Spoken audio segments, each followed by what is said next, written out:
Have you ever had a situation where there were two family members or two friends or two colleagues that had a disagreement? You weren't there to witness it, but they came individually to tell you their side of the story. And when you heard the second story, the second person's perspective, you thought, were they even in the same room together? Why is it that when something happens, there's his story, there's her story, and then there's the real story? Well, we all wear a set of lenses, I call them filters, that we look at life through. And we have filters with every person in our life. And those filters consist of the experiences that we've had, the interactions that give us data points. Is this person a good person? Are they trustworthy? Do they like me? Are we friends?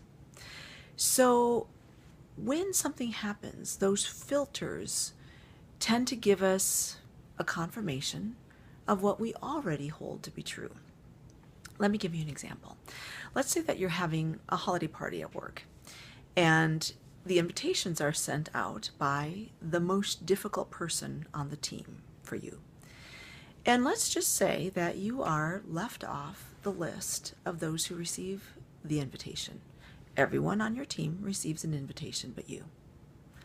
What do you create for a story? What do you create for an assumption about the fact that you did not get an invitation?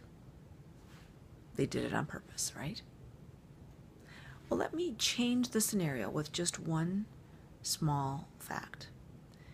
It's not your most difficult person at work. It's your best friend at work. You don't get an invitation. That person, your best friend, sent them out. What do you create for a story or create for an assumption this time around? Well, it was just an oversight, right? Or maybe she knows that I already know all the details. We've been talking about it every day at the break room over lunch. Do you see how the facts can be the exact same, whether it's your difficult person or your best friend, and we create different assumptions. We create a different story. So when we realize that these filters are at work, we can say, you know what?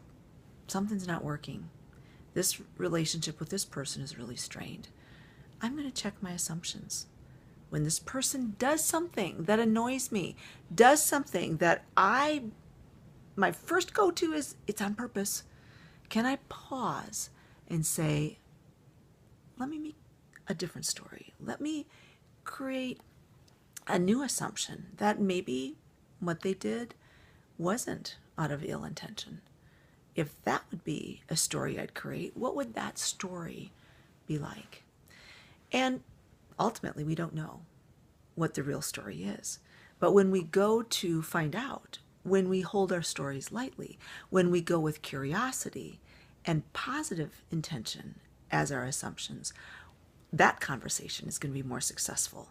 It's going to start with curiosity, and it's going to continue with an open exchange of wanting to hear from each other's perspectives.